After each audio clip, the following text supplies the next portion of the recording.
दुनिया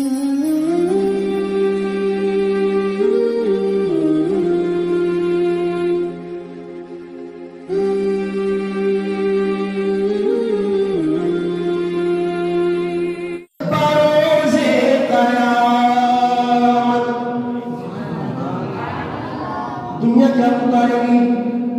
दुनिया तो जो पुकारे हमारी गला से पुकारे, लेकिन मंजर ये होगा देखने वाला जब गुलाम उनकी खिदमत में हाजिर होंगे।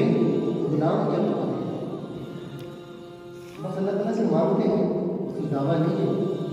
अल्लाह ताला हमें दुनिया में तौफीक अता फरमाई है, तो जब क़यामत में उनका हमारा सामना हो जाए और वो हमें देख के मुस्कुराओगे तो सारी कीमत वसूल हो जाएगी इंशाअल्लाह। गुलाम क्या पुकारे? अब वो मेरे साथ मिलके आपको पुकारना है। गुलामों को